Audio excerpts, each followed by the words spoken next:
All right, that is called Game Over. That is Reuben Whetten, and I think we have him on the line with us via WhatsApp. Reuben, are you there?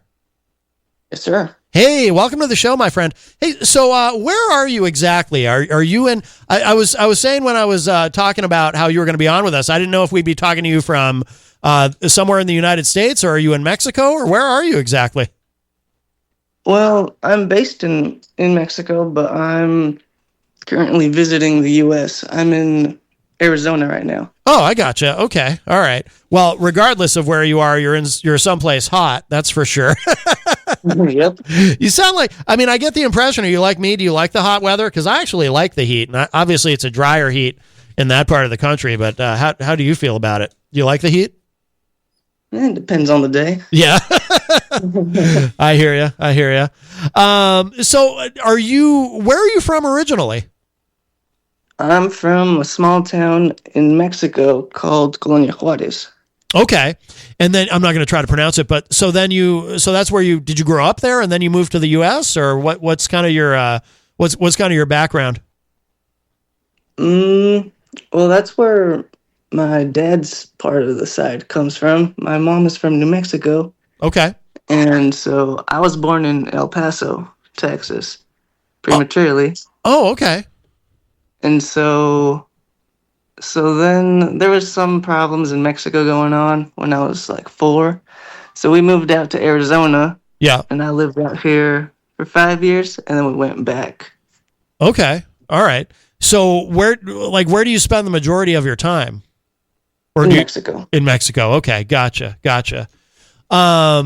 So obviously, so you were born in Texas, but much of your childhood in Mexico. I mean, what was that? Do you prefer? It sounds like. I mean, do you prefer to be in Mexico, or like how do you decide where you're living? Yeah. I like Mexico a lot. Yeah. What's the music scene like there in contrast with the United States in terms of? I mean, is it a lot of the same music, or is it different, or what's it like being there versus being here in terms of music? There really isn't a music scene out there. Really? Like, if there is, there's hardly anything. I have hardly any success out there. Oh, really? Yeah. Now, why do you think that is? I mean, is it because it's interesting. It occurs to me as I'm talking to you, I don't think I've ever had a musical guest on the show who has spent a lot of time in Mexico or has lived there or grown up there as you have.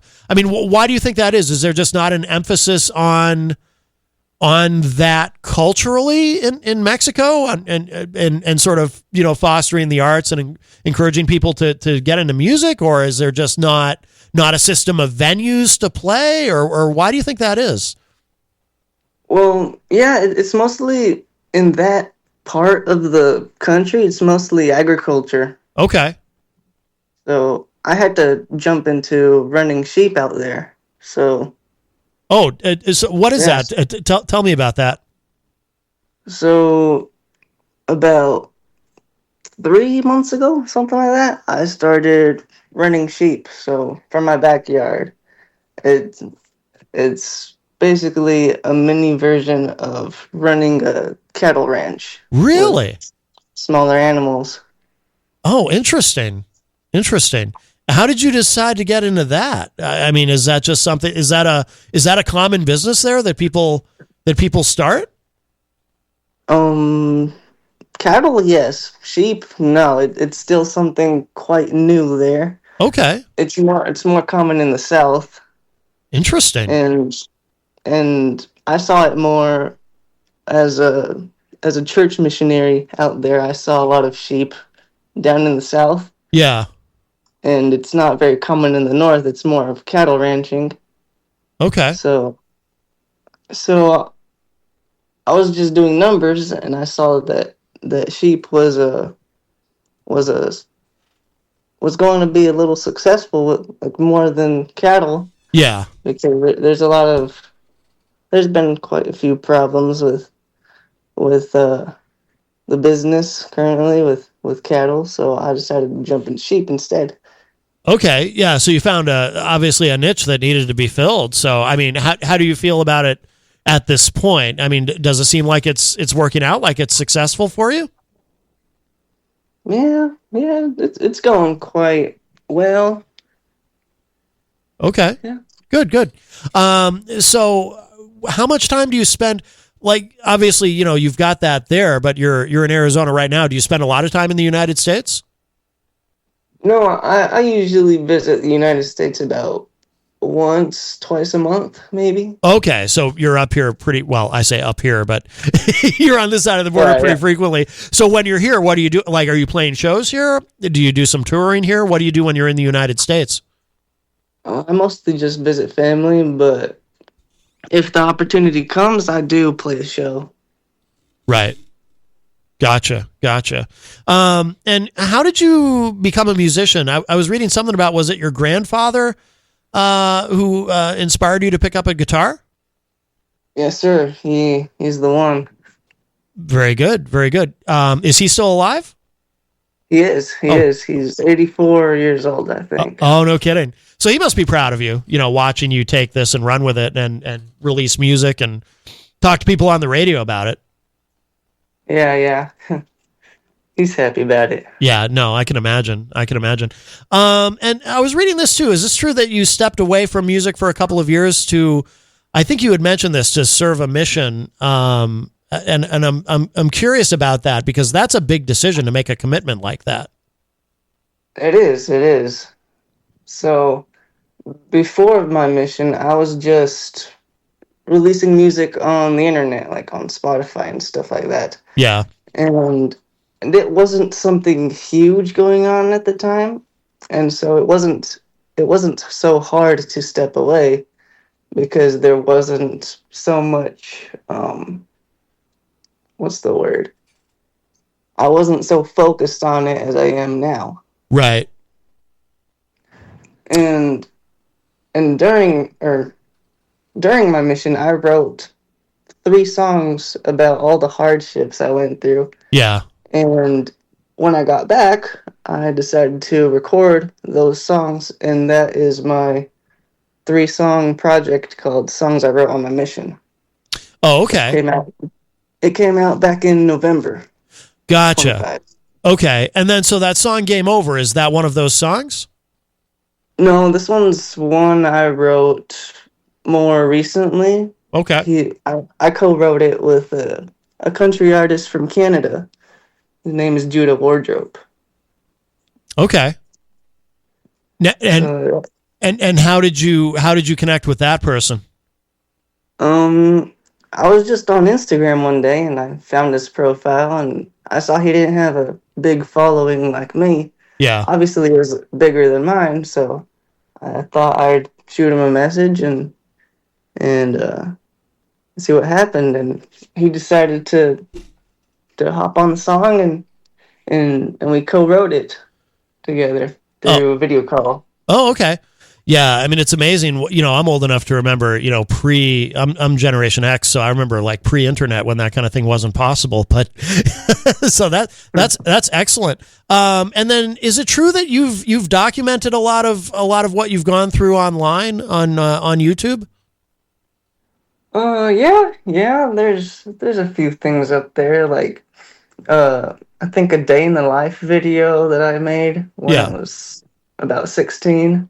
Yeah. And stuff like that. Yeah. Okay. Yeah. All right. Very cool.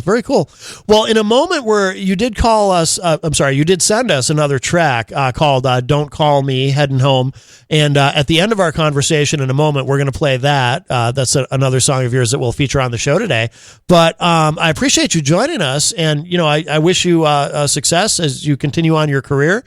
Sounds like you're off to a great start. And, you've got an interesting background. What can you tell us about this song, Don't Call Me Heading Home? Is this one of the tracks that you from the 3 that you were talking about, or is this also separate? This is also separate. Okay. This one is actually one I wrote when I graduated high school, which was also a month before I started my mission. Oh, wow. Back in 2023, I'd written it. So as you listen to this song, you might think that it's some sort of toxic relationship between me and a girl. That's what I assumed.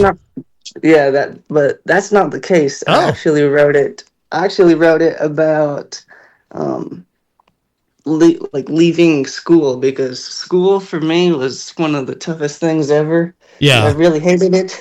yeah, so so I decided to use my creativity and my lyrical expression in a way that you wouldn't exactly um, you wouldn't exactly find that um, the reason behind it is just like it's something a little hidden there. right.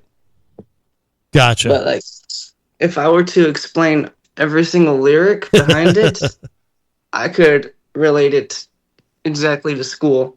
Okay. Okay. Interesting. Well, that ambiguity too is part of what makes art so interesting and what makes music interesting. So we're gonna hit that track in a moment, and we'll let you go. But before we let you go, Reuben, where's the best place for people to go online to keep up with everything that you're doing? Where should people go? Mostly Instagram. Okay.